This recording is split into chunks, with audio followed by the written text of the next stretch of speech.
Good morning 12th class. कैसे हैं आप सब लोग? आई होप कि अच्छे होंगे। ठीक है, तो बच्चों जो आज का हमारा टॉपिक है वो है आपका दोहरा निषेचन। ठीक है, यानी कि डबल फर्टिलाइजेशन। ठीक, जैसे कि आप चित्र में देख रहे होंगे ये क्या है, एक बीज वर्तिकाग्र का चित्र है। दिख रहा होगा आपको, ऊपर वाला जो पोर्शन है वो वर्तिकाग्र है। ठीक है, ये वर्तिका है और इसके अंदर जो हमने कल संरचना पढ़ी थी वो क्या है, अंडाशय है। ठीक हो गया। अब क्या हो रहा है कि हमारे पास दो युग्मक हैं, एक तो नर युग्मक है, एक मादा युग्मक है। मादा युग्मक तो अंडाशय के अंदर ही रहेगी, लेकिन जो एन युग्मक है यानी कि नर युग्मक है उसने क्या करना है, वर्तिकाग्र से अंदर क्या करना है, ट्रेवल करना है और कहाँ पहुँचना है, अंड कोशिका तक पहुँचना है। ठीक है। अब क्या हो रहा है कि इधर दूसरे चित्र में देखिएगा कि हमने कल बात करी थी, किसकी करी थी कल बात, हमने बीजांड की बात करी थी। उससे प्रीवियस लेक्चर में हमने बात करी थी परागकण की। तो परागकण का जो स्ट्रक्चर होता है वो इस तरीके से देखा था आपने। एक उसमें जनन कोशिका होती है और एक वेजिटेटिव कोशिका होती है, और जब वो जर्मिनेट करता है तो वो कुछ इस तरीके से दिखता है। ठीक है, नीचे वाली ट्यूब है, इसको ट्यूब न्यूक्लियस या वेजिटेटिव सेल कहते हैं, और इसमें दो स्पर्म बन जाते हैं। ठीक है, दो स्पर्म क्यों बनेंगे, क्योंकि ये क्या करेगा, दो न्यूक्लियस को इसने फ्यूज़ करना है, इसलिए इसमें क्या बन जाते हैं, दो न्यूक्लियस बन जाते हैं। ठीक है, अब तीसरे में देखिएगा, पहले तो आपको थोड़ा इसके बारे में बता देते हैं। जो दोहरा निषेचन होता है वो क्या होता है, पहले निषेचन क्या है आपका कि नर युग्मक और मादा युग्मकों के संलयन की क्रियाविधि को क्या कहते हैं, हम निषेचन कहते हैं। ठीक है, और आवृतबीजी पादपों में निषेचन की जो खोज है जिसको हम कह रहे हैं दोहरा निषेचन, या इसको त्रिसंलयन भी कहते हैं। अभी आगे आप समझेंगे इसको क्या है करके। तो ये सबसे पहले स्टार्सबर्गर ने, किसने, स्टार्सबर्गर ने 1884 में डिस्कवर किया था लिलियम के प्लांट में। ठीक है, और जो ये डबल फर्टिलाइजेशन है या त्रिसंलयन है, ये क्या है, आवृतबीजी पौधों की क्या है, प्रमुख विशेषता है, और कहीं पर ये विशेषता नहीं पाई जाती है डबल फर्टिलाइजेशन की। और जो खाली निषेचन होता है, नर और मादा युग्मक मिलते हैं और सीड फॉर्मेशन करते हैं लोअर प्लांट्स में, लेकिन ये क्या है, आवृत बीजियों की प्रमुख विशेषता है कि वो दोहरा निषेचन करते हैं और त्रिसंलयन की क्रिया करते हैं। ठीक है, मतलब दोनों एक ही टर्म है, द्विनिषेचन और त्रिसंलयन। ठीक है। तो अब क्या हो रहा है कि अभी तक हम बात कर रहे थे कि हमारे पास क्या है, इस तरीके से पोलन ट्यूब बनी हुई है। देखा ना अभी आपने किस तरीके से पोलन ट्यूब बनी हुई है, इस तरीके से बनी हुई है, और उसमें क्या है, नीचे एक वेजिटेटिव सेल है और दो नर युग्मक है। ठीक है, अब क्या हो रहा है, और हमारे पास यहाँ पर क्या है, वर्तिकाग्र है। ठीक, तो अब क्या हो रहा है कि जो ये हमारा परागकण है वो कैसे अंदर जाएगा, यानी कि वर्तिकाग्र के अंदर जाएगा। जैसे आपने प्रीवियस फोटो में देखा था कि ये क्या है, ये वाला जो पोर्शन है वो क्या है, वर्तिकाग्र है। ठीक है, और इसमें पोलन ग्रेन गिर रहे हैं, आप दिख रहे होंगे। और यहाँ पर तो जो वर्तिकाग्र होती है उसे कैसे पता चलता है कि ये मेरी ही स्पीसीज़ का क्या है, परागकण। तो ठीक है, तो वर्तिकाग्र में क्या होते हैं, ऐसे करैक्टर होते हैं कि वो अपनी जाति के परागकण को क्या कर लेती है, पहचान लेती है। ठीक है, तो ही उसको क्या करने देती है, इंटर करने देती है। समझ गए बात को। इसके बाद क्या होता है कि यहाँ पर जब वर्तिकाग्र उसको पहचान लेती है और अंदर आने देती है, तो कुछ जल या मकरंद से ये जो परागकण होते हैं वो क्या हो जाते हैं, सॉइल अप हो जाते हैं, यानी कि फूल जाते हैं, और इसमें इस तरीके से पोलन ट्यूब बनने लग जाती है। ठीक है, पोलन ट्यूब कैसी है, इस तरीके से है। पहले गोल था परागकण हमारा, अब क्या हो गया है, इस तरीके से, क्योंकि उसको क्या करना है, वर्तिकाग्र से नीचे की ओर इंटर करना है और बीजांड को भेदते हुए अंदर जाना है। ठीक है, अब जो परागकण अंदर जाएगा वो बीजांड के अंदर जो प्रवेश करेगा वो किस तरीके से प्रवेश करेगा।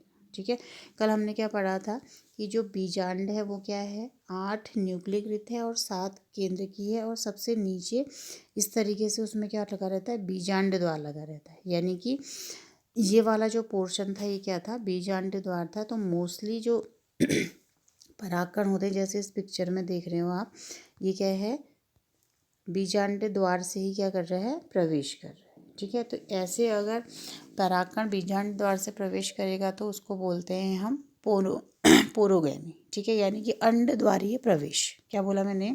अंडद्वारीय प्रवेश, यानी कि जहाँ पर को हमारी, जैसे हमने कल सेल पढ़ी थी इस तरीके से, इसके अंदर हमने क्या पढ़ा था कि दो बाहर से क्या होता है, अध्यावरण होते हैं और बीच में भ्रूणपोष होता है, और यहाँ पर को क्या होता है, फिर से बना देती हूँ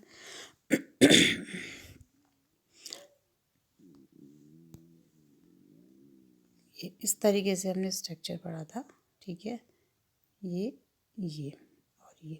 तो यहाँ पर क्या था कि अध्यावरण नहीं था, तो ये इसीलिए बनाया गया था क्योंकि बीजांड द्वार क्या करे, जब भी परागण आए वो सीधे क्या हो जाए, अंड कोशिका को क्या कर ले फर्टिलाइज कर ले, ठीक है। तो अगर वो अंड द्वार से, अगर हमारा जो ये परागण है अंड द्वार से क्या कर रहा है, प्रवेश कर रहा है, तो इसको क्या बोलेंगे, अंडद्वारी प्रवेश करेंगे या पोरोगैमी बोलेंगे, ठीक है। नेक्स्ट देखिएगा कि अगर ये 3 तरीके से इंटर कर सकता है, किसमें, बीजांड के अंदर। कितने तरीके से? 3 तरीके से। पहला तरीका मैंने क्या बताया अभी, पोरोगैमी बताया कि जो इंटर करेगा वो कहाँ से करेगा, इस तरीके से बीजांड अंड द्वार से करेगा, तो इसको क्या बोलेंगे हम, अंडद्वारीय प्रवेश। दूसरा आप देख रहे होंगे इस चित्र में मीजोगैमी लिखा हुआ है, ठीक है। मीजोगैमी क्या है कि अंड द्वार को छोड़कर ये अगर इस बीजांड के बीच में से प्रवेश करते हैं, यहाँ पे एरो बना हुआ है ना, दिख रहा होगा आपको, तो बीच में से अगर प्रवेश करेगा तो इसको क्या बोलेंगे हम, मीजोगैमी या मध्य प्रवेश, ठीक है, मध्यद्वारी प्रवेश, ठीक। अब तीसरा जो है आपका, ये क्या है, चैलेजोगैमी, यानी कि निभागी प्रवेश। आपने देखा था ना कि जो बीजांड द्वार था उसके जस्ट अपोजिट भाग को हम क्या कह रहे थे, निभाग कह रहे थे। क्या बोल रहे थे, निभाग, ठीक है, या चलेजा बोल रहे थे इंग्लिश टर्म इसका, और ये हिंदी में क्या हो गया, निभाग। तो अगर ये क्या कर रहे हैं, अंड द्वार से भी प्रवेश नहीं कर रहा है और मध्य भाग से भी प्रवेश नहीं कर रहा है, और ये क्या कर रहा है, ऊपर से प्रवेश कर रहा है, यानी कि चलेजा से प्रवेश कर रहा है इस तरीके से, तो इसको हम क्या बोलेंगे, चलेजोगैमी या निभागीय प्रवेश बोलेंगे, ठीक है। अब क्या है कि इसमें ये कहीं से भी परागण जो है हमारा प्रवेश करे, चाहे वो अंड कोशिका से प्रवेश करे, ठीक है ना, चाहे वो कहाँ से करे, मध्य भाग से करे, चाहे वो चलेजल इंड से करे, लेकिन जो परागण लास्ट इंड है वो कहाँ पर से होगा, अंड द्वार से ही प्रवेश। अंदर बीजांड के अंदर तो वो कहीं से भी आ सकता है, ऊपर से भी आ सकता है, यहाँ से भी आ सकता है, और नीचे तो खैर उसका रास्ता ही है, ठीक है। तो एट द लास्ट वो क्या करेगा, फिर नीचे ऐसे इस तरीके से घूमकर अंड द्वार से ही क्या करेगा, इंटर करेगा, ठीक है। यहाँ तक समझ गए। अब क्या हो रहा है देखिएगा, इस चित्र में देखिए, हमको पता है कि हमने जब कल बीजांड की संरचना पढ़ी थी तो वो क्या बोला था हमने, 8 न्यूक्लियोकृत होता है, यानी कि उसमें 8 सेल बनते हैं। फिर से आपको रिकॉल करा देती हूँ मैं, इस तरीके से हमने पढ़ा था, ठीक है। इसमें हमने 8 कोशिकाओं को क्या करा था, 3 कोशिकाएं ऊपर थी, इनको क्या बोलते हैं, प्रतिमुख कोशिकाएं या एंटेपोडल कोशिकाएं। 3 कोशिकाएं हमने नीचे पढ़ी थी, ठीक है। 2 ये क्या है, सहायक कोशिकाएं हैं, और ये क्या थी, हमारी अंड कोशिका थी, और बीच में 2 न्यूक्लियस रह गए थे, और जो आपस में फर्टिलाइज करके ध्रुवीय केंद्र का क्या कर रहे थे, निर्माण कर रहे थे, ठीक है।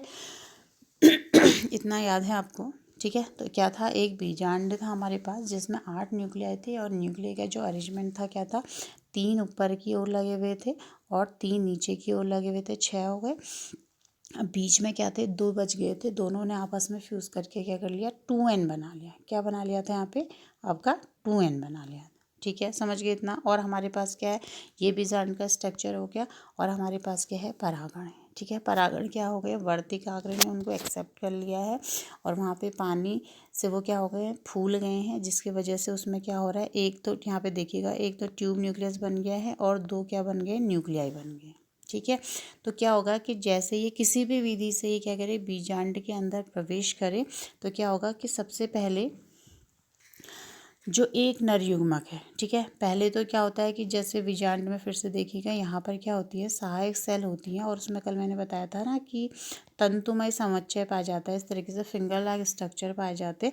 तो ये क्या करेंगे, ये वाली सहायक कोशिका एक एंजाइम क्रिएट करती है और ये फिलीफर्म जो कोशिकाएं होती हैं वो क्या करती हैं, परागकण को अंदर आने का रास्ता बताती हैं। ठीक है, यानी कि ये कोशिकाएं फिर क्या हो जाती हैं, डैमेज हो जाती हैं और ये ऊपर जाकर क्या करता है, पहले जो यहाँ पर इन दोनों के पीछे, जैसे ये है, इन दोनों के पीछे क्या थी, अंड कोशिका थी। ठीक है, अंड कोशिका को एक परागकण क्या कर देता है, निषेचित कर देता है और वही निषेचित होने के बाद युग्मक बनाता है। ठीक है, यहाँ पे याद करना है आपको, क्या बनाता है, युग्मक बनाता है। ठीक है, उसके बाद ये नीचे की जो 2 कोशिकाएं हैं ये क्या हो जाएंगी, आपकी डीजनरेट हो जाएंगी और जो ऊपर प्रतिमुख कोशिकाएं लगी थी ये भी क्या हो जाती हैं, डीजनरेट हो जाती हैं। अब क्या बचा, बीच की 2 कोशिकाएं बची जो आपस में फ्यूज होकर जिन्होंने क्या बनाया था, 2n बनाया था। ठीक है, फिर से दिखा देते हैं आपको।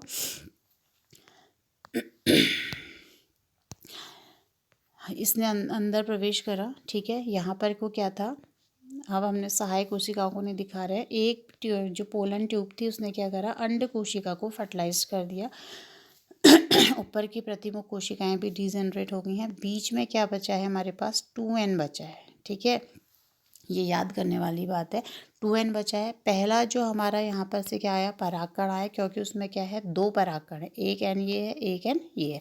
तो पहले वाले n ने तो क्या करा कि जो यहाँ पर अंड कोशिका थी, नीचे क्या प्रेजेंट थी, सहायक कोशिकाओं के पीछे अंड कोशिका थी, उसने इसको फर्टिलाइज करके क्या बना दिया, आपका 2n बना दिया। ठीक है, और ये क्या है, हमारा जाइगोट है। ठीक है, ये क्या हमारा जाइगोट है और यहाँ पर बीच में आप देख रहे हैं क्या है, 2n कोशिका ऑलरेडी है, ध्रुवीय कोशिकाओं ने फ्यूज होकर 2n बनाया था और एक n इसके पास आ गई है, तो इनकी जो संख्या हो गई है वो कितनी हो गई, यहाँ पे आपकी 3n हो गई है। समझ रहे बात को नर युग्मक के पास क्या है, 2n है, पहले n ने क्या करा, अंड कोशिका को निषेचित कर दिया और वो क्या बन गया, हमारी 2n बन गई। दूसरे नर युग्मक ने क्या करा, ध्रुवीय केंद्रक को फर्टिलाइज करा और वो क्या बन गई, 3n बन गई। ठीक है, तो चूंकि यहाँ पर क्या हो रहा है बच्चों, 2 बार निषेचन की क्रिया हो रही है। पहले n किसको फ्यूज कर रहा है, किसको फ्यूज कर रहा है बताइए, किसको फ्यूज कर रहा है नर युग्मक मादा युग्मक को फ्यूज कर रहा है और वो क्या बना रहा है, 2n बना रहा है। ठीक है, पहला निषेचन हो गया। दूसरा नर युग्मक क्या कर रहा है कि ध्रुवीय कोशिका जो ऑलरेडी 2n है उसको फ्यूज करके क्या बना दे रहा है, 3n बना दे रहा है। ठीक है, फिर से समझाते हैं आपको। मैंने कहा कि ये हमारा क्या है, आपका बीजांड के अंदर का भाग है जो क्या है, 8 न्यूक्लीकृत है और 7 कोशिकीय है। ठीक है, अब इसमें क्या है, सिर्फ मैं अंड का दिखा रही हूँ। यहाँ पे क्या है, एक अंड कोशिका है, बीच में क्या है, ध्रुवीय कोशिका है। ठीक है, 3 ही कोशिका यहाँ पे बची हैं, जो हमारी लास्ट 5 कोशिकाएं थी वो क्या हो गई हैं, डीजनरेट हो गई हैं। ठीक है, डीजनरेट हो गई हैं क्योंकि सहायक कोशिकाओं ने क्या करा, एंजाइम निकाले और फिलीफ्रॉम जो कोशिका थी उसके अंदर उसने परागकण को अंदर जाने का रास्ता बनाया, तो ये ऐसे डीजनरेट होगी। ऊपर की कोशिकाएं पहले ही डीजनरेट होती हैं। तो अब बीजांड के अंदर केवल क्या बने हैं, 3 न्यूक्लियस बचे हैं। पहला न्यूक्लियस कौन सा है, अंड कोशिका है। ठीक है, और बीच में क्या है, 2n है, क्योंकि जो ध्रुवीय कोशिकाएं थी उन्होंने क्या करा था, पहले ही यहाँ पर क्या थी, ये 2 थी, तो इन्होंने क्या कर दिया था, यहाँ पर 2n हो गई है। ठीक है, 2n ऑलरेडी है, फिर से बना देती हूँ ये हमारा अंडाशय है। ठीक है, ये हमारी क्या है, n कोशिका है, अंड कोशिका है, बीच में हमारी क्या है, 2n कोशिका है, ध्रुवीय कोशिका है। अब देखिएगा यहाँ पर क्या है, 2 नर युग्मक हैं, ये भी n है और ये भी n है। पहले n ने क्या करा कि अंड कोशिका को क्या कर दिया है, निषेचित करके इसको 2n कर दिया है, पहला फर्टिलाइजेशन। ठीक है, पहला फर्टिलाइजेशन। दूसरे n कोशिका ने क्या करा, ध्रुवीय कोशिका को फर्टिलाइज करके क्या बना दिया है, 3n कोशिका बनाती है। तो 2, ये क्या हो गया, दोहरा 2 बार हो गया। पहला फर्टिलाइजेशन युग्मक के साथ हुआ, दूसरा फर्टिलाइजेशन किसके साथ हुआ, बीच में जो ध्रुवीय केंद्रिका थी उसके साथ हुआ। ठीक है, तो इस तरीके से इसका नाम क्या पड़ गया, डबल फर्टिलाइजेशन। क्यों, क्योंकि इसमें 2 बार निषेचन की क्रिया हो रही है, एक बार अंड कोशिका के साथ हो रही है, दूसरे बार ध्रुवीय केंद्रक के साथ हो रही है। और जो ध्रुवीय केंद्रक के साथ क्रिया हो रही है वो क्या बनाएगा, प्राथमिक भ्रूण पोष केंद्रक बनाता है। ठीक है, पहले हमने इसको क्या बोला था, भ्रूण कोश बोला था, कोश, क वाला कोश। अब हम इसको क्या बोल रहे हैं,